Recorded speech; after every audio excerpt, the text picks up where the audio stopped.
नमस्कार दोस्तों, मैं अरविंद तिवारी कुलमा स्टॉक लिटरेसी मिशन में आपका स्वागत करता हूं। आशा है आप सभी अच्छे से होंगे, सकुशल होंगे एंड स्वस्थ होंगे। तो जैसे हमने एक एक्स्ट्रा में एक सीरीज चलाई है जिसमें कि हम टोटल 8 पावरफुल टेक्निकल जो इंडिकेटर्स हैं उसके बारे में बात कर रहे हैं। तो कल वाली जो वीडियो थी उसमें हमने एमएससीडी के बारे में पूरा डिस्कस किया था। आज हम लोग जो डिस्कस करेंगे वो डिस्कस करेंगे आरएसआई, बहुत ही पावरफुल मोमेंटम इंडिकेटर है आरएसआई। तो आज हम लोग इसके बारे में डिस्कस करेंगे कि कैसे काम करता है। बहुत ही पावरफुल है, एमएससीडी पावरफुल है, वैसे आरएसआई भी पावरफुल इंडिकेटर है। तो टोटल हमने 8 लिया था जिसमें कि देखिए हमने एमएससीडी को रेट कर दिया ऑलरेडी। आरएसआई है, बॉलिंजर बैंड है, मूविंग एवरेज है, वॉल्यूम है, एमएफआई है, वोटेक्स है एंड एडीएक्स। तो टोटल हमें 8 इंडिकेटर पे काम करना है जिसके अंदर हमने ऑलरेडी काम जो कंप्लीट कर लिया वो हमने एमएससीडी के ऊपर कर लिया। इसका वीडियो अगर आपने नहीं देखा हो तो एक बार आप चले जाएं हमारे वीडियो के लिस्ट में, उसमें एमएससीडी की वीडियो बहुत ही डिटेल्ड वीडियो है, आधे घंटे की वीडियो है, पूरा ए टू जेड समझाया गया है। आज जो हम लोग डिस्कस कर रहे हैं, आज हम लोग डिस्कस कर रहे हैं आरएसआई के बारे में, है ना। इसके बारे में हम लोग डिस्कस करने की कोशिश कर रहे हैं कि आरएसआई काम कैसे करता है और इसको हम लोग कैसे यूज कर सकते हैं एक अच्छे प्रॉफिट के लिए, एक अच्छे ट्रेडिंग में हम लोग इसको कैसे यूज कर सकते हैं। तो नॉर्मली जब आरएसआई, अगर जो लोग ऑलरेडी काम करते हैं स्टॉक मार्केट में और थोड़ा चार्ट के बारे में समझते हैं, तो नॉर्मली आरएसआई में होता क्या है कि आरएसआई के अंदर लाइन होते हैं ऐसे ना, इस टाइप से लाइन होते हैं। ये 0 से स्टार्ट होता है और 100 तक जाता है। एंड 2 लाइन होते हैं, एक होता है 70 के पास, एक होता है 30 के पास, है ना। तो जब भी प्राइस 70 के ऊपर चली जाती है तो हम लोग ये मान लेते हैं कि प्राइस जो है सो ओवरबाउट हो गई है, यानी जो बायर्स थे वो थक रहे हैं, अब सेलर यहाँ पे हावी होंगे। एंड जब प्राइस इसके नीचे चली आती है, 30 के नीचे चली आती है, तब हमें मान लेते हैं कि प्राइस जो है सो ओवरसोल्ड हो गई है, यानी जो सेलर थे वो थक गए हैं। अब यहाँ से बायर्स एंट्री करेंगे। ऐसा नहीं कि हम इमीडिएटली बाय और सेल कर देंगे जैसे ही प्राइस इन दोनों के ऊपर नीचे जाएगी। तो थोड़ा आज डिस्कस करने की कोशिश करेंगे, उसका एक तरीका है, लेकिन एक माना जाता है, एक इंडिकेशन हमें मिलने लगता है। तो आरएसआई को, जो इसका फुल फॉर्म होता है, आरएसआई का मतलब होता है relative strength indicator, RSI, relative strength indicator, बहुत ही पावरफुल इंडिकेटर्स है। तो हम आज हम डिस्कस करेंगे। सबसे पहले हम समझ लेते हैं कि जो फाउंडर्स थे, इनके फाउंडर्स थे अमेरिका के जे वेल्स बिल्डर। 1978 में, यानी आज से करीब 45 ईयर्स पहले इस इंडिकेटर का इन्होंने बाकायदा इन्वेंशन किया था, क्रिएट किया था। इसके साथ ही साथ बेसिकली बहुत ही जीनियस पर्सन थे। पहले उन्होंने नेवी में काम किया था, ना। जब 52-53 के आसपास कोरिया और यूएस और चाइना वगैरह के बीच में वार हो रही थी तो नेवी के अंदर इन्होंने काम किया था। नेवी के बाद फिर इन्होंने मैकेनिकल इंजीनियर की पढ़ाई की, फिर एक रियल एस्टेट डेवलपर बन गए, है ना। तो ये बहुत ही इन्होंने अपने लाइफ में काम किया। तो इन्होंने आरएसआई के साथ साथ एटीआर का भी इन्वेंशन किया, एडीएक्स का भी इन्वेंशन किया और पैराबोलिक एसआर, ये भी इंडिकेटर्स हैं। तो अभी इसमें जब हम कभी जाएंगे आगे, जब बढ़ेंगे तब हम लोग समझने की कोशिश करेंगे, है ना। तो इन्होंने बाकायदा 4 इंडिकेटर का इन्वेंशन किया और 1978, 45 ईयर्स पहले, इनका जो जन्म हुआ था वो 1935, 1935 में जन्म हुआ था, जून महीना में। एक जगह है टेनेसिया, एक स्टेट है नोरिस के अंदर, सॉरी नोरिस एक जगह है टेनेसिया के अंदर, और टेनेसिया जो है यूएसए में आती है, अमेरिका में आती है। तो यहाँ पे इनका जन्म हुआ था। और जैसे हमने भी बताया आपको कि पहले यूएस नेवी में काम करते थे, उसके बाद उन्होंने मैकेनिकल इंजीनियरिंग की पढ़ाई की एंड उसके बाद एक रियल एस्टेट के बहुत बड़े डेवलपर बने। लेकिन साथ साथ टेक्निकल इंडिकेटर में, स्टॉक मार्केट में इनका योगदान भुलाया नहीं जा सकता। इन्होंने 4 इंडिकेटर, और वो भी पावरफुल इंडिकेटर, ये आप समझिए कि जो 45 साल पहले उन्होंने इंडिकेटर बनाए थे उसका फायदा हम आज अभी ले रहे हैं, है ना। तो बहुत ही पावरफुल इंडिकेटर्स है। आगे बढ़ेंगे, समझेंगे। अब समझते हैं कि आरएसआई क्या होता है। तो जैसे हमने कल एमएससीडी में देखा था कि एमएससीडी एक मोमेंटम इंडिकेटर है, इसी तरह से जो आरएसआई है वो भी एक मोमेंटम इंडिकेटर है, यानी ये मोमेंट को इंडिकेट करता है। यानी जब प्राइस है, 3 चीज होगा, या तो प्राइस स्थिर रहेगा, या तो प्राइस ऊपर जाने लगेगा, या तो प्राइस नीचे आने लगेगा। तो हमें कोई एक ऐसा इंडिकेटर मिल जाए कि हमें पहले कोई सूचना दे दे कि भाई अब यहाँ से अगले दिन या 2 दिन के बाद अब प्राइस यहाँ से मूव करने वाली है, अब अपनी एंट्री बना लो। या प्राइस जब ऊपर है तो हमको इंडिकेटर ऐसा सूचना दे दे कि अब प्राइस यहाँ से गिरने वाली है, तो आप वहाँ पे सेलिंग प्राइस बना दो। तो बेसिकली जो RSI है इसी टाइप का इंडिकेटर है, एक मोमेंटम इंडिकेटर जो मोमेंटम को इंडिकेट करती है ना। RSI के द्वारा हम लोग बाय या सेल का डिसीजन भी ले सकते हैं, लेकिन कुछ और कंडीशन इसमें हमें लेने पड़ेंगे। ये स्पीड का जो RSI जो है सो स्पीड, और स्पीड का मतलब जो प्राइस का स्पीड है और वो किस स्ट्रेंथ से भाग रहा है, किस मैग्नीट्यूड से आगे जा रहा है, उसको बेसिकली ये डिनोट करता है। यानी लेट मान लो कि अभी 100 रुपया प्राइस है और 100 से अगर 101 हुआ, 102 हुआ, 104 हुआ, तो 100 से 102 पहुंचने में कितना इसकी स्पीड होगी, इमीडिएटली 1 मिनट में पहुंच जाएगा या 1 घंटा में पहुंचेगा। वो आप RSI को देख के, RSI जब बनना शुरू होगा आपके चार्ट के ऊपर, आप देख के इसको बाकायदा पहचान सकते हैं। तो RSI बेसिकली स्पीड और मैग्नीट्यूड को बेसिकली ये मेजर करता है। RSI ओवर बाउट और ओवर, जैसे अभी मैंने बताया कि अगर 70 के ऊपर है तो यानी ओवर बाउट है, यानी वहां पे सेलर जो है सो थक गए हैं, सॉरी बायर थक गए हैं और सेलर जो है सो अब मार्केट में सेल करना चाहेंगे, तो हमें अपना जो भी पोजीशन है प्रॉफिट बुक कर लेनी चाहिए। इसी तरह से ओवर सोल्ड, यानी अगर मार्केट नीचे आ गई है 30 के नीचे आ गई तो हमें इसमें बाय पोजीशन बना लेनी चाहिए, है ना। तो ये इसको इंडिकेट करता है और हमें ये भी आइडेंटिफाई करता है कि अब यहाँ से ट्रेंड रिवर्स होने वाली। फॉर एग्जाम्पल देते हैं कि लेट मान लो टाटा स्टील एक स्टॉक है, राइट। टाटा स्टील मान लीजिए कि 150 से ऊपर जा रहा है, धीरे धीरे धीरे धीरे ऊपर जा रहा है। आपको साथ में RSI भी बढ़ता हुआ नजर आएगा, 30 से 40 हुआ, 50 हुआ, 60 हुआ, है ना, 70 हुआ। अब जैसे ही RSI 70 के ऊपर जाएगा और टाटा स्टील जो है सो वहां पे कुछ शांति, उसका जो प्राइस है कुछ शांति वहां पे लेने लगेगी, उस कंडीशन में हमें थोड़ा सा सतर्क हो जाने की जरूरत है कि अगर RSI 70 से नीचे आया तो प्राइस जो है सो अब उसके ऊपर नहीं जाएगी, उसके नीचे आ जाएगी। है तो हमने एग्जांपल दिया, तो बेसिकली एक रिवर्सल हो जाएगा। यानी अगर टाटा स्टील 150 से ऊपर जा रही है और 180 पहुंच गए और RSI भी 70 को क्रॉस करके ऊपर जो है सो न्यूट्रल जोन में काम कर रहा है और RSI 70 से नीचे आने लगी, तो उस कंडीशन में माना जाता है कि जो प्राइस होता है वो प्राइस ज्यादा उसमें स्ट्रेंथ नहीं है, प्राइस धीरे धीरे नीचे आना शुरू हो जाएगी, 180 से रिवर्स हो जाएगी, 179, 178 ऐसे रिवर्स हो जाएगी। तो अगर हमने 150 में बाई किया था तो हम अपना प्रॉफिट बुक कर लेंगे। तो बेसिकली एक ट्रेंड को रिवर्स करने का हमें पोटेंशियल दे देता है।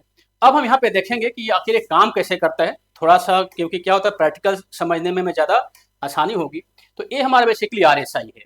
तो RSI में जो ये ऑसिलेट करता है 0 से 100 के बीच में, 0 है, 10 है, 20 है, 30 है, 40 है, 50 है, ऐसे 0 से 100 के बीच में नंबर है ना। ऊपर देखिए चार्ट लगा हुआ है, नीचे RSI लगी हुई है। तो लेट मान लीजिए कि जब ये टाटा स्टील का ही चार्ट लगा हुआ है, लेट मान लीजिए कि जब टाटा स्टील का प्राइस 147 के आसपास था, तो आप ध्यान दीजिए कि जो RSI थी वो करीब 20 के आसपास थी, राइट। इसी तरह से जब टाटा स्टील का प्राइस ऊपर बढ़ना शुरू हुआ, RSI भी धीरे धीरे ऊपर बढ़ना शुरू, जैसे ये 30 के ऊपर बढ़ा, इसमें एक बिग कैंडल बन गई। इसी तरह से जब RSI 70 के ऊपर थी, काम आराम से कर रही थी, आराम से काम करता, यहाँ पे देखिए स्ट्रेंथ कम होना शुरू हो गया। यानी RSI तो 100 के ऊपर नहीं जा सकती ना, तो 70 के बाद 80 गई, 85 गई, 90 गई, लेकिन यहाँ पे है कि जो यहाँ पे बायर थे वो थकना शुरू हो गया, टायर्डनेस शुरू हो गया और यहाँ पे स्टॉक ने थकना शुरू कर दिया। और जैसे ही यह 70 के नीचे आती है, यहाँ पे आती है, यहाँ पे देखिए टाटा स्टील नीचे की तरफ आना शुरू कर दी। यानी इसी तरह से अगर आप यहाँ भी देखेंगे कि एक जैसे 70 के नीचे आया, ऑलरेडी नीचे आना शुरू हो गया, है ना। तो एक एग्जाम्पल है, ऐसा नहीं कि इसको देख के हम बाई और सेल कर लेंगे, इसमें और भी चीजें हम लगाएंगे, अभी हम आगे देखेंगे, अगले वाले स्लाइड में देखेंगे।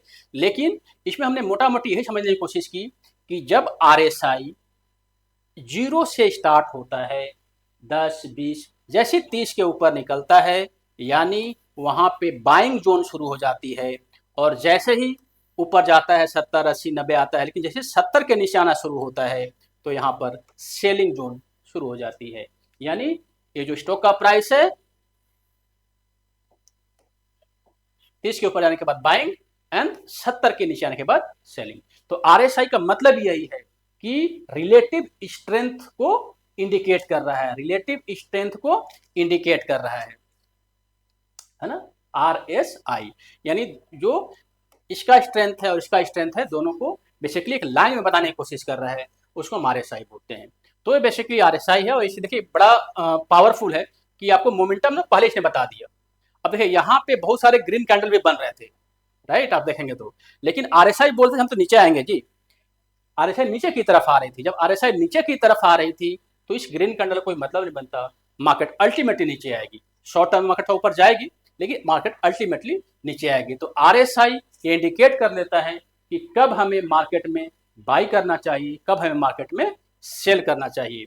तो RSI बड़ा ही एक मायने रखता है आज के ट्रेडिंग स्टाइल में। अब थोड़ा सा हम लोग देख लेते हैं कि RSI का कैसे बनता है। RSI जो लाइन अभी हमने बताया आपको, RSI बनता क्या है, RSI का मतलब क्या होता है। देखिए RSI में एक तो RS है ना, एक RS है जिसको हम लोग रिलेटिव स्ट्रेंथ बोलते हैं, और एक I है जिसको हम लोग इंडेक्स, और ये इंडिकेटर है ना, ये बाई टाइपिंग मिस्टेक है,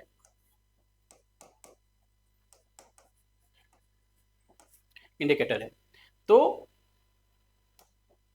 दो अक्षर से मिलकर बना हुआ है। आपने अगर संधि विच्छेद पढ़ा होगा, हिंदी में हम लोग पढ़ते थे 5वां 6ठा क्लास में, तो संधि विच्छेद। तो यानी अगर हम RSI को देखें तो RS plus I, relative strength और इंडेक्स। रिलेटिव स्ट्रेंथ क्या होता है, रिलेटिव स्ट्रेंथ का मतलब होता है कि जब किसी भी प्राइस जो एवरेज गेन है, अगर मान लीजिए कि आपने 100 रुपये में खरीदा, 101 में खरीदा, 102 में खरीदा, लेट मान लो आपको 3 रुपये का फायदा हो रहा है और आपका नुकसान जो है सो कम हो रहा है, 2 रुपये का हो रहा है, इसका मतलब प्राइस जो है सो पॉजिटिव है। यानी एवरेज गेन को अगर हम एवरेज लॉस से डिवाइड कर देते हैं तो RS की वैल्यू हम आगे समझेंगे, आगे समझने की कोशिश करेंगे। इसी तरह से थोड़ा सा इसमें ज़्यादा गाने की जरूरत भी नहीं है, लेकिन फिर भी क्योंकि फार्मूला है तो एक बार हमें समझ लेना चाहिए। एंड ये RS को हम इस फार्मूला में फिट कर देंगे 100 minus 100 by 1 plus RS। Let मान लीजिए कि यहाँ पे हमारा जो भी गेन होता है उस गेन को हम यहाँ पे लिख देंगे। मान लो यहाँ पे हमें 2 रुपया गेन होता है तो 100 माइनस 100 डिवाइडेड बाई 1 प्लस 2, तो मोटा मोटी ये जो आएगा ये करीब 90 रुपीज़ के आसपास आएगा। तो ये हमारा बेसिकली एक फार्मूला है RSI जो बनता है। आगे भी हम लोग नेक्स्ट स्लाइड में पढ़ने की कोशिश करते हैं। इसमें देखिए इसमें हम क्या कर रहे हैं कि लेट मान लीजिए, है ना, लेट मान लीजिए क्या हो रहा है,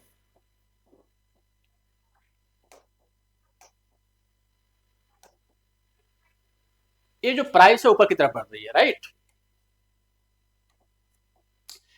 इस प्राइस पे जो है सो हमारा जो गेन हो रहा था वो 10 रुपये का गेन हो रहा था। यानी हमने कहीं भी मार्केट में परचेज किया है, मान लीजिए कि हमने 100 रुपया का एक शेयर खरीदा है और यहाँ पे प्राइस चल रही है 110 रुपया, तो हमें 10 रुपया गेन हो रहा है, यानी हमें प्लस 10 का गेन हो रहा है। अच्छा, लेट मान लीजिए कि किसी ने प्राइस को जो है सो कहीं और खरीदा है, और लेट मान लीजिए कि उसने जो खरीदा है उसने खरीदा है 115 में खरीदा है मान लीजिए, और यहाँ जो प्राइस चल रहा है वो 114 चल रहा है। इसका मतलब माइनस 1 रुपये का लॉस हो रहा है। दो लोग हैं, एक प्राइस जिसने नीचे खरीदा है और जब शेयर का प्राइस ऊपर चलता गया तो उसको 10 रुपये का गेन हुआ। एक बंदे ने प्राइस ऊपर खरीदा है, मार्केट नीचे आने लगी, तो उस कंडीशन में जो है सो उसको 1 रुपये का नुकसान हो रहा है।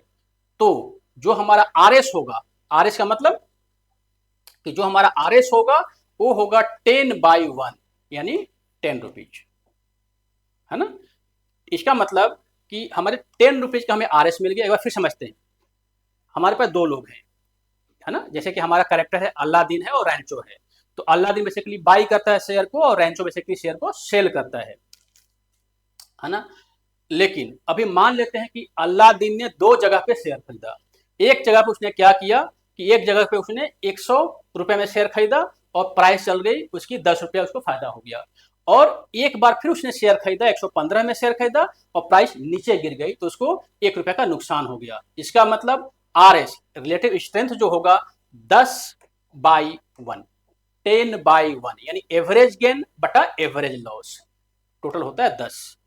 अब हमें इसको अगर RSI में कन्वर्ट करना है तो इसको हम RSI में कैसे कन्वर्ट करेंगे, तो RSI का मतलब होता है कि 100 minus 100 by 1 plus 10, 1 plus R S, यही फॉर्मूला था हमारा, 1 प्लस आर एस, तो 100 minus 100 by 1 plus R S, यानी टोटल जो वैल्यू होगी वो होगी करीब 91, है ना। यानी ये यहाँ जो प्राइस आएगा वो करीब 9 रुपये आएगा। अगर आप यहाँ पे करेंगे 100 बाई 1 प्लस 10, यानी अगर 100 को आप 11 से डिवाइड करोगे तो ये करीब आता है 9 रुपये, तो 100 में से आप 9 घटा दोगे तो ये करीब आ जाएगा 91।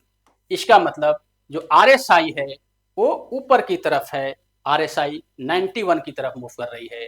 यानी अगर एवरेज गेन ज्यादा है एवरेज लॉस से तो RSI हाई होती है, यानी RSI जो है सो अभी हाई की तरफ है, RSI ऊपर की तरफ है। तो इस तरह से हम RSI का प्राइस निकालते हैं। एक बार हम लोग डाउन ट्रेंड का भी देख लेते हैं, उसमें हमें क्लाटी मिल जाएगी।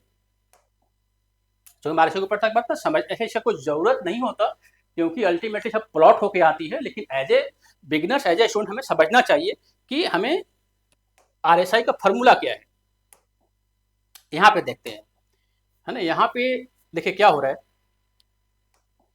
प्राइस जो है यहाँ पे डाउन ट्रेंड में चल रही है, प्राइस यहाँ पे क्या चल रही है, डाउन ट्रेंड में चल रही है। यहाँ पर जिस बंदे ने बेचा और यहाँ पर जिस बंदे ने बेचा, एक मान लो कि रैंचो है ना। रैंचो ने क्या किया कि जब यहाँ पे इसने बेचा तो इसको जो है सो लॉस हो गया, इसको मान लो कितना लॉस हो गया, इसको लॉस हो गया 10 रुपये का। और यहाँ पे जब किसी ने बेचा तो इसको, या मान लो खरीदा भी, अगर हम लॉस और गेन की केवल बात कर रहे हैं, खरीदने या बेचने की बात नहीं है, केवल हम लॉस या गेन। तो लेट मान लीजिए कि अगर जब प्राइस यहाँ पे था तो रैंचो को जो लॉस हो रहा था वो 10 रुपये का लॉस हो रहा था, और यहाँ पे जो है सो जब प्राइस आ गई, प्राइस जब नीचे की तरफ आ गई तो यहाँ पे जो लॉस हो रहा था वो 20 रुपये का लॉस हो रहा था।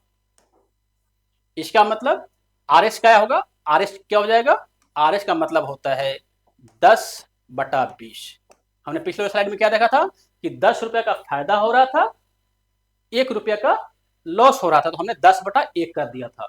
यहाँ हमने क्या देखा, 10 रुपये का उसको यहाँ पे जो इसको यहाँ पे रैंचो को 10 रुपये का यहाँ पे लॉस हो रहा है, एंड साथ में 20 रुपये का लॉस यहाँ पे हो रहा है क्योंकि मार्केट डाउन ट्रेंड में है। तो इस कंडीशन में 10/20 कर देंगे। इसका मतलब ये होता है कि यहाँ जो प्राइस हो जाएगा 0.05 हो जाएगा। अब अगर इसको हम मान लीजिए कि इसी फॉर्मूला में फिट कर दें, फॉर्मूला क्या होता है RSI का, 100 माइनस 100 बाई 1 प्लस 0.5, मतलब RSA है। तो इसका मतलब होता है कि अगर इसको आप कैलकुलेट करेंगे तो वैल्यू जो आएगी वो आएगी 33.5, यानी RSI का जो वैल्यू है वो 33.5 है, यानी RSI नीचे की तरफ है, RSI अभी नीचे काम कर रही है। तो इस तरह से हम RSI का वैल्यू निकालते हैं कि अगर एवरेज लॉस ज्यादा होगा एवरेज हाई से तो RSI नीचे की तरफ होगी। तो RSI या तो ऊपर जाएगी तो नीचे जाएगी। तो इस कंडीशन में अगर लॉस ज्यादा है, एवरेज लॉस ज्यादा है, तो उस कंडीशन में RSI नीचे आएगा। अगर एवरेज प्रॉफिट ज्यादा है ना, तो उस कंडीशन में RSI ऊपर जाएगा। तो ये हम ओवरबॉट और ओवरशॉट के बारे में बात कर रहे थे। तो ओवरबॉट और ओवरशॉट कैसे काम करता है एक हम डिस्कस करने की कोशिश करते हैं। देखिए क्या है कि नीचे RSI चल रहा है, दो आपको लाइन नजर आ रही होगी। एक लाइन जो हमारा है वो 70 का लाइन है, यानी देखिए ये RSI है, ये पूरा RSI है। एक ऊपर लाइन है और एक नीचे लाइन है। ये लाइन 70 है, ये लाइन 30 है। हमने क्या भी डिस्कस किया कि अगर प्राइस जो है सो 30 के ऊपर जाएगी, 30 के ऊपर जाएगी यानी बाइंग जोन हो जाएगा, 70 के नीचे आएगी यानी सेलिंग जोन हो जाएगा। यानी अगर 30 के नीचे है यानी मार्केट जो है सो ओवरसोल्ड है, यानी मार्केट में अब माल बचा नहीं है कि लोग सेल करें, अब मार्केट में यहाँ पे बायर की एंट्री होने वाली है। अगर 70 के ऊपर है इसका मतलब मार्केट जो है सो ओवरबाउट है, मतलब मार्केट में बहुत लोगों ने खरीदारी कर ली, अब यहाँ पे सेल करने का समय आ गया है ना। तो यहाँ पे जो सेलर है वो एक्टिव हो जाएंगे और यहाँ पे जो बायर हैं वो एक्टिव हो जाएंगे। तो अब हम इस चार्ट में देखने की कोशिश करते हैं, ये जो हमारा चार्ट है इसमें देखने की कोशिश करते हैं कि कहां कहां पे कंडीशन बन रही है थोड़ा सा, क्योंकि हम इसी चार्ट पे सारा चीज करेंगे, है ना। इस पे हम थोड़ा सा पूरा समझने की कोशिश करेंगे। उससे पूरा फायदा क्या हो कि एक ही चार्ट को लेके उसमें हम MACD को भी लगाने की कोशिश करते हैं एंड साथ में उसी में हम RSI को भी लगाने की कोशिश करते हैं। है ना। आप यहां देखिएगा, बहुत समय तक जो आरएसआई था वो 30 के नीचे था, राइट। प्राइस जो है सो नीचे आ रही थी। जैसे ही आरएसआई 30 के ऊपर जाती है, यानी 30 के ऊपर जैसे जाती है, प्राइस भी ऊपर जाना शुरू कर देता है ना। यानी हम यहाँ पे बाई कर सकते हैं। ऐसे नॉर्मली हम और भी चीज में देखेंगे, लेकिन अभी आरएसआई के अनुसार हम यहाँ पे बाई कर सकते हैं। ऐसे हम बाई नॉर्मली यहाँ करेंगे, लेकिन आरएसआई के अनुसार हम यहाँ भी बाई कर सकते हैं, क्योंकि प्राइस भी बाद में ऊपर ही गई है। इसी तरह से अगर देखा जाए तो प्राइस यहाँ पे 70 के ऊपर थी। अभी केवल बेसिक समझने की कोशिश कर रहे हैं, और भी इसमें बहुत सारी चीजें होती हैं। 70 के ऊपर थी, यानी प्राइस कहाँ टकल करता था, प्राइस यहाँ पे टकल करता था। यहाँ देखिए, जैसे 70 के ऊपर गया तो प्राइस को ज्यादा ऊपर जाने की जल्दी नहीं है, अब प्राइस को नीचे आने की जल्दी है। हालांकि देखो प्राइस जो ज्यादा नीचे नहीं आया, प्राइस जो नीचे आया, प्राइस नीचे यहाँ पे आया, लेकिन यहाँ पे जो प्राइस था करीब 154 के आसपास का प्राइस था। अगर आप यहाँ देखेंगे 154 के आसपास का प्राइस था, और प्राइस ने जो कट किया 50 EMA को, वो 152 पे कट किया, लेकिन प्राइस इस 2 रुपए के अंदर घूमती रही, क्योंकि आरएसआई जो था वो 70 के नीचे आ गया था। यानी मार्केट ऊपर जाने को इतनी ज्यादा बेताब नहीं है, और मार्केट जो है सो एक रेंज में काम कर रहे थे, क्योंकि 70 के नीचे आके यहाँ पे आरएसआई जो है सो कंसोलिडेट करना शुरू कर दिया। तो एक बात ही अच्छा इंडिकेटर आपको उसी पे ध्यान देना है कि जैसे 30 के ऊपर जाए, हमारा जो काम है वो खड़ा हो जाना चाहिए कि हमें बाय करना है। जैसे 70 के नीचे आए तो हमें कान खड़ा हो जाना चाहिए कि हमें शेयर करना है। इसका मतलब ये नहीं कि हम बाय और शेयर कर लेंगे इमीडिएटली, और भी पैरामीटर को हम देखेंगे, लेकिन ये बेसिकली आरएसआई का एक रूल है, आरएसआई की थ्योरी है। क्योंकि ये क्या कर रहा है कि देखिए, हमने भी पढ़ा था, विषय में फॉर्मूला पढ़ा था कि जब आरएसआई नीचे से ऊपर जा रही है, नीचे से ऊपर जा रही है, यानी आरएस रिलेटिव स्ट्रेंथ बढ़ रहा है। जब आरएसआई ऊपर से नीचे आ रही है, यानी रिलेटिव स्ट्रेंथ घट रही है। तो इस तरह ऐसे हम आगे भी देखेंगे। यहाँ पे देखिए, मार्केट जो था 70 के ऊपर था, मार्केट पे यहाँ से ज्यादा ऊपर जाने की जल्दी नहीं थी, है ना। मार्केट यहाँ पे 30 के ऊपर था, मार्केट नीचे थी, ऊपर जाने की इसको जल्दी थी, ऊपर जाने की जल्दी थी। यहाँ पे ऊपर जाके फिर नीचे आया है, तो हमसे बात बोल रहे हैं कि हमें जब भी बाय या सेल करना है, 50 EMA का वेट करना है, तो मार्केट ऊपर गई, यहाँ पे इसने 50 EMA को टच किया, फिर नीचे आ गई, फिर लेकिन इसने 50 EMA को क्रॉस कर दिया। तो यानी अगर हम एक समरी देखा जाए, अगर हम एक समरी के रूप में देखें, है ना, तो इसमें हमें पूरा एक प्लाटिंग मिल जाएगी कि समरी के रूप में यही हम समझाते हैं कि जब भी आरएसआई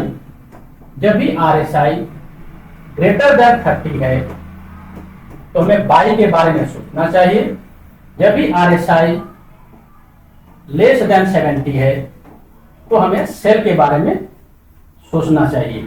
जब आरएसआई 30 और 70 के बीच में है, 30 और 70 के बीच में है, तो थोड़ा सा न्यूट्रल जोन होता है, हमें शांत रहना चाहिए। ये जोन देखिए, ये सब शांत वाला जोन है इन दोनों के बीच में, है ना। तो थोड़ा सा लेट मारेगा, यही नीचे से ऊपर जब जाएगा, नीचे आके ऊपर जाएगा तो यहाँ पे बाइंग जोन बन जाएगा, ऊपर जाकर नीचे आएगा तो सेलिंग जोन बन जाएगा। तो इसको इस सिचुएशन में बोलते हैं ओवरबाउट, यानी इसके ऊपर है ओवरबाउट है, इसके नीचे है ओवरशूट है ना। तो इस तरह से हम आरएसआई को पहचानते हैं कि हमारा ओवरबाउट लोकेशन क्या है एंड ओवरसोल्ड लोकेशन क्या है। कुछ समय डाइवर्जेंस बनता है, हमने इनिशियली ही बात की थी कि डाइवर्जेंस क्या होता है। डाइवर्जेंस का मतलब ये होता है कि प्राइस और आरएसआई में कोई भी कोऑर्डिनेशन नहीं है, यानी जो मार्केट में स्मार्ट मनी है, बड़े लोगों का जो पैसा लगा हुआ है, वो आम जनता को ट्रैक करे। आप यहाँ पे ध्यान दीजिए कि मार्केट कंटिन्यूस ऊपर जा रही है, मार्केट यहाँ से ऊपर जाना शुरू हुई, मार्केट कंटिन्यूस ऊपर जा रही है।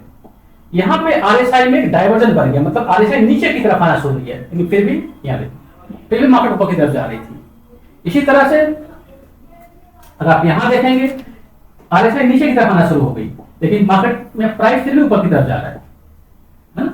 तो इसको बोलते हैं डाइवर्जेंस। तो ये बेसिकली क्या होता है कि डाइवर्जेंस एक ऐसा चीज है कि अगर आपने डाइवर्जेंस को अच्छा से पहचान लिया, इस पर एक अच्छा वीडियो बनाएंगे, पूरा डिटेल वीडियो बनाएंगे, अगर आपने डाइवर्जेंस को अच्छा से पहचान लिया तो आपको ये मालूम हो जाएगा कि किस जगह पे एफआईआई या जो स्मार्ट मनी है वो अपना पैसा लगाने की कोशिश कर रहे हैं। नॉर्मली इस टाइप के जगहों पे ट्रैफिक की संभावना, क्योंकि एज ए रिटेल ट्रेड हम यहाँ पे परचेस कर लेंगे, क्योंकि मार्केट तो ऊपर जा रही थी, ऊपर जा रही थी, हमें लगा कि और ऊपर जाएगी, लेकिन ये यहाँ पे डाइवर्जेंस है तो मार्केट नीचे की तरफ आ जाएगी। और जब ये वाला जोन होता है यानी मार्केट इन दोनों के बीच में होता है तो हमें कोई ज्यादा इसमें बाइंग या सेलिंग की जल्दी, ऐसे जो हमारा कुर्मा ग्रुप के हम लोग जो प्लान करते हैं 50 RSI को हम लोग फॉलो करते हैं, 70 और 30 थोड़ा सा ज्यादा दूर हो जाता है, लेकिन एज ए बिगिनर आपको यही समझने की कोशिश करनी चाहिए कि एज ए बिगिनर 70 के ऊपर हमारा ओवर बाउंड, 30 के नीचे ऊपर सोल्ड। अगर डाइवर्जेंस का मतलब कि प्राइस ऊपर जा रही है, RSI नीचे जा रही है, डाइवर्जेंस हो गया, यानी RSI को फॉलो करेंगे। हम ज्यादा जो वैल्यू देंगे वो RSI को वैल्यू देंगे, फिर प्राइस को वैल्यू नहीं देंगे। RSI जो बोलेंगे हम वही करेंगे, लेकिन इसमें हम और भी इंडिकेटर को यूज करके फिर बाय या ट्रेड का पोजीशन लेंगे। अच्छा, एक कोई भी है ना बाय या सेल का रिकमेंडेशन नहीं है टाटा स्टील पे, ये चीज का डिक्लेरेशन है कि मैं कोई सेबी रजिस्टर्ड एडवाइजर नहीं हूँ। तो हम जो वीडियो बना रहे हैं अपने स्टूडेंट्स के इंसाइट के लिए बना रहे हैं, तो इसको थोड़ा सा कोई बाय या सेल का रिकमेंडेशन ना समझे। तो ये आपका डाइवर्जेंस हो गया, आसान और साथ समझ में आया होगा। और हम आगे बढ़ते इस पे, है ना। अब अगर हम मान लीजिए कि RSI, क्योंकि हमने कल MACD पढ़ लिया ऑलरेडी, इसलिए हमने इसको कंपैरिजन किया हुआ है कि RSI और MACD क्या साथ में काम करते हैं। यानी कल हमने MACD पढ़ लिया था, तो RSI और MACD देखिए, ये हमारा नीचे MACD है, ये हमारा RSI है। तो हमने क्या बोला कि जब RSI 30 से ऊपर की तरफ जाना शुरू करेगी, यहां देखिए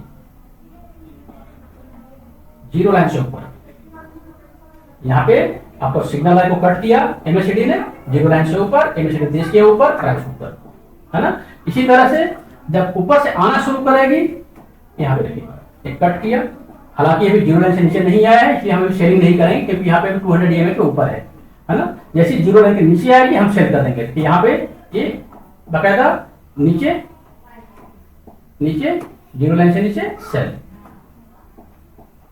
यहाँ पे ऊपर देखिए ये लाइन ऊपर गया है, ये लाइन ऊपर गया है, ये 30 से ऊपर गया है, बाई, है ना। ये ऊपर गया है, ये 30 से ऊपर गया है, बाई।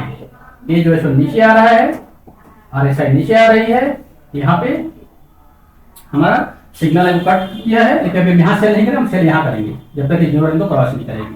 तो कहने का मतलब ये है कि MACD और RSI दोनों लगभग सेम काम करते हैं, उसमें कोई भी खास अंतर नहीं होता। तो हमें जब भी फॉलो करना है, कोई भी बाइंग या सेलिंग को फॉलो करना है, तो हमें RSI को और MACD को साथ में फॉलो करना है, साथ में मूविंग एवरेज को भी ध्यान देना है। तो हम ना इसी चार्ट के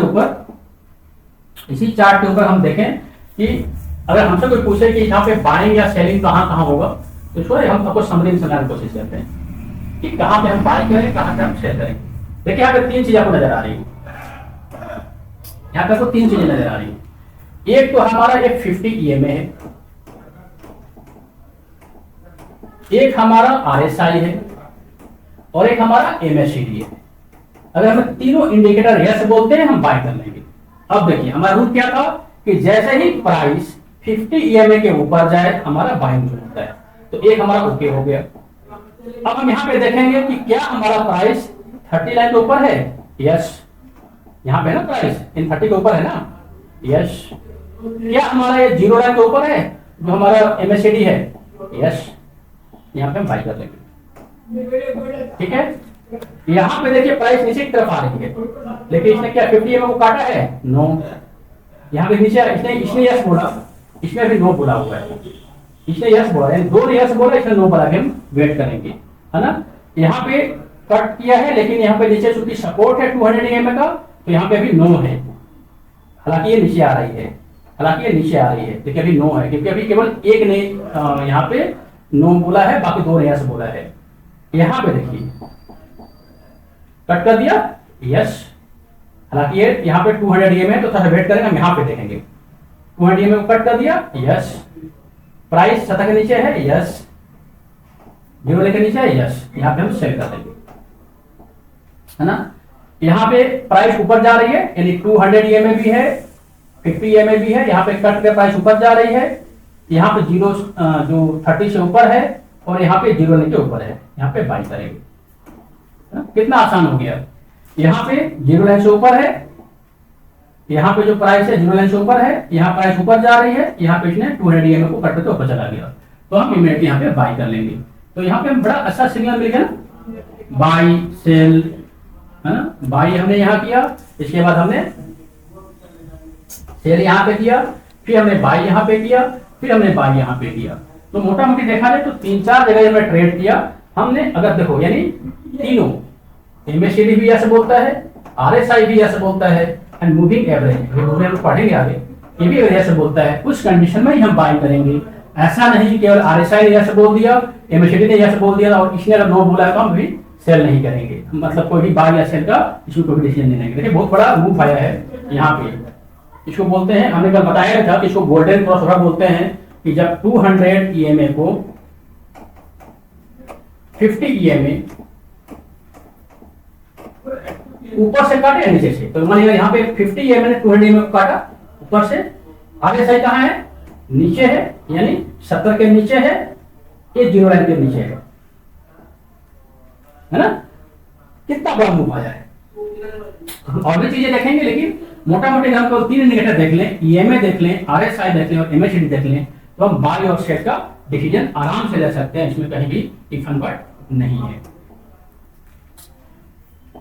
अगर हम एक साल का हमने कल कंपेरिजन किया था ना, इसमें क्या बोलते हैं, MACD का हमने कल कंपेरिजन किया था कि किस तरह से हम एक साल के अंदर हमने करीब 1 लाख लगा के 45,000 कमाए थे, लगभग 50% का रिटर्न हमने किया था।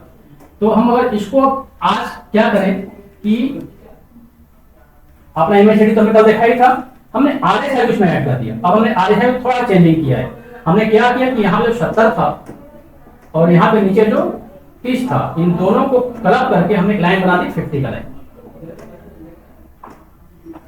हाँ? तो हम क्या कर रहे हैं कि अगर RSI में प्राइस 50 के ऊपर, MACD जीरो लाइन के ऊपर, प्लस यहाँ पे सिग्नल लाइन के ऊपर, और यहाँ पे अगर हमें कोई भी मूविंग एवरेज में मिलती है चीजें ऊपर या नीचे, तो अगर ऊपर आएंगे तो बाय, नीचे आएंगे तो सेल करेंगे।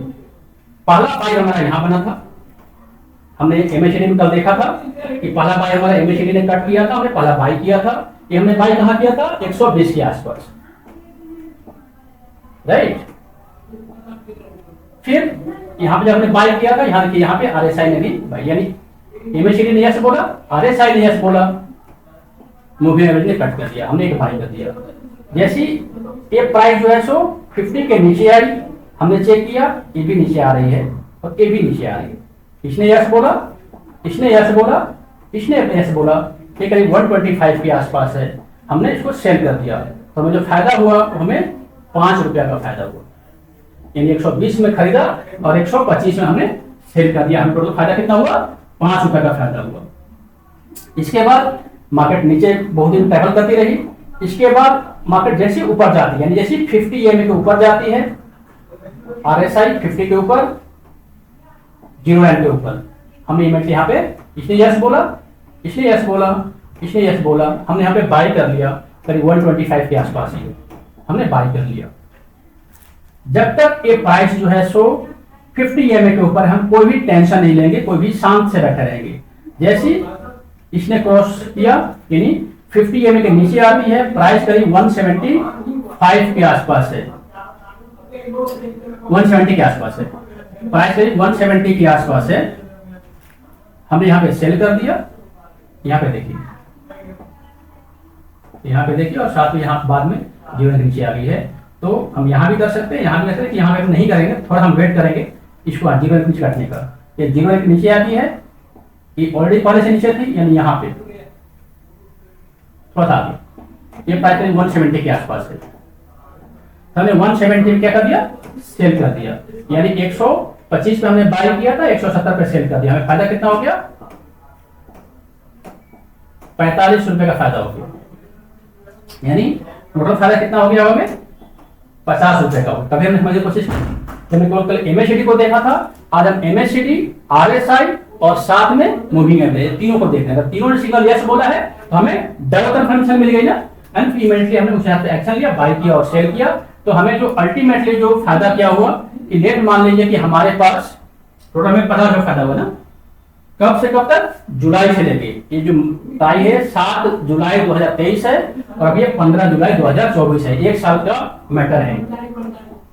1 साल के अंदर मोटा मोटी हमें 50 रुपए का फायदा हुआ इसके ऊपर। अब देखते हैं कि कितना एक्चुअल 50 का मतलब क्या होता है, 50 का मतलब कितना मनी में कितना फायदा हुआ।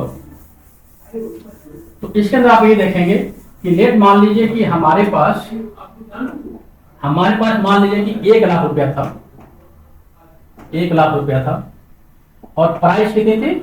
120 की प्राइस थी जीरो, ठीक है। एंड इसमें करके बरवाट होता है, मोटा मोटी मतलब मान लेते हैं 900 मान लेते हैं, करीब 8 पॉइंट समथिंग आएगा, तो करीब 900 मान लेते हैं। यानी 900, 1 लाख में 120 के हिसाब से हमारे पास 900 शेयर थे।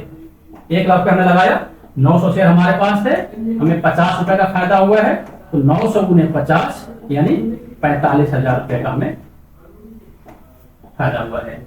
इसका मतलब कि हमने सिर्फ क्या किया कि हमने एक देखा कि प्राइस जो है सो 50 EMA के ऊपर हो एंड 200 EMA के ऊपर हो। अगर 200 EMA के ऊपर है तो लॉन्ग टर्म पॉजिटिव है, तो अगर नीचे आकर के ऊपर है तो फिर हम परचेज कर लेंगे, है ना। तो मूविंग एवरेज के ऊपर होना चाहिए, 50 EMA 200 के ऊपर। ये 50 के ऊपर नॉर्मली 70 तक इसका ऑप्शन होता है कि हम 50 के ऊपर इसका नॉर्मली 30 से हम बाई करना शुरू करते हैं। लेकिन अभी जो हमने अपना एक सिस्टम बनाया हुआ है 50 के ऊपर जो हमारा निकल जाएगा RSI, उस समय ओके करेंगे एंड यहाँ पे जीरो है। तो MACD okay, RSI okay, moving average okay, by नीचे काट दिया, ओके काट दिया, ओके, जीरो के नीचे ओके यानी सेल। हमने केवल एक यहाँ, 2 यहाँ, 3 यहाँ, 4, केवल हमने 4 ट्रेड किए पूरे साल भर के अंदर और हमने 1 लाख रुपया लगा के 45,000 रुपया कमा लिए। मोटा मोटी ये 48 से 49% का आसपास का वैल्यू होता है ना। अगर मान लो कि हमने लगाया होता, अगर हमने 10 लाख रुपया लगाया होता तो शायद 4 लाख में फायदा हो गया होता। तो ये बेसिकली पूरा एक सिस्टम है कि अगर आप इंडिकेटर को सही से जानते हो, इंडिकेटर को आप सही से ट्रेड करना आपने समझ लिया, तो आराम से इसमें कहीं भी कोई इफन बट नहीं है। आप सिर्फ लेकिन हर एक चीज ध्यान दीजिएगा कि इंडिकेटर केवल हमें एक पे भरोसा नहीं करना, चाहे RSI हो, चाहे MACD हो, या कोई भी इंडिकेटर हो, कभी हमें एक इंडिकेटर के ऊपर पूरा भरोसा नहीं करना। हमें बेसिकली 2 या 3 इंडिकेटर का कंफर्मेशन लेना है। यहाँ हमने MACD कंफर्मेशन लिया, RSI कंफर्मेशन लिया और साथ में मूविंग एवरेज कंफर्मेशन लिया। 3 इंडिकेटर कंफर्मेशन लेने के बाद हमने सेल किया और टाटा स्टील के अंदर हमने 120 से 175 रुपए के बीच में प्राइस 120 180 तक गई थी, 5 रुपया नीचे में सेल करना पड़ा, 110 रुपये नीचे 100 के आसपास, यानी हमने करीब इसमें 50 रुपए यानी 120 से 180 के बीच में प्राइस ने मूव किया 60 रुपए, हमारे पॉकेट में आ गए 50 रुपए। यानी 50 रुपए हमने आंख बंद करके केवल 4 ट्रेड में कमा लिए। ये सिर्फ और सिर्फ RSI की और इंडिकेटर और मूविंग एवरेज, ये 3 इंडिकेटर का माल है। इसमें और भी इंडिकेटर लगा देते हैं, बात अलग होती है, लेकिन मैं ज्यादा इंडिकेटर लगाना भी नहीं है। तो ये 3 इंडिकेटर के हिसाब से इतना बड़ा मूव आपको मिल जाता है। तो ये पूरा हम 8 जो इंडिकेटर है उसका पूरा हम सीरीज लेके आए हैं। तो आगे जो हम बात करेंगे, हम आगे इसके ऊपर बात करेंगे, तो अगला जो इंडिकेटर होगा उस पर बात करेंगे। तो हमने MACD क्लोज कर दिया, RSI क्लोज कर दिया है। आशा है आपको समझ में आई होगी। और अगर आपको लगता है कि हमसे जुड़ना चाहते हैं तो हमें आप व्हाट्सएप कीजिए, इस नंबर पे स्टार्टअप लिख लीजिए 8929633781, इस पर में व्हाट्सएप कीजिए। तो हम क्या करेंगे कि आपको इमीडिएटली जो हमारे ऑफिसर्स होंगे आपको रिप्लाई करेंगे। और साथ में हमारा जो ट्रेनिंग फीस है वो करीब 3,000 के आसपास है, 2,999 के आसपास का फीस है, बहुत ही छोटा फीस है ना। ट्रेनिंग जो होती है वो आप अपने मोबाइल पे कर सकते हैं, लाइव ट्रेनिंग है और साथ में ऑनलाइन है, यानी कुछ आपको वीडियोज भी मिलेंगे प्लस लाइव ट्रेनिंग भी है, यानी वहां पे बकायदा आपको लाइव ट्रेनिंग दी जाएगी। एक कंप्लीट पूरी ट्रेनिंग है लाइव प्लस ऑनलाइन, है ना। आप चाहें तो दिल्ली में हमारा जो ब्रांच है वहां भी आ सकते हैं, लेकिन आप घर बैठे भी कर सकते हैं। तो अगर आप ये पूरा अगर स्टार्टअप स्टार्ट करना चाहते हैं कि आप नौकरी कर रहे हो, हाउस वाइफ हो, तो आप हमें इस नंबर पे भेजिए, घर बैठे 1 से 2 घंटा लगा करके आप आराम से ट्रेनिंग ले सकते हैं। और अगर आपको लगता है कि कुछ वीडियो को समझने में प्रॉब्लम होगी और कहीं लगता है कहीं कंफ्यूजन है, तो आप हमें उस पर कमेंट में अपना जो भी आपका कमेंट है लिख के भेजिए, तो हम आपको रिप्लाई करने की कोशिश करेंगे। आशा है आप सभी को आशा है समझ में आएगा। थैंक यू, जय हिंद, जय भारत।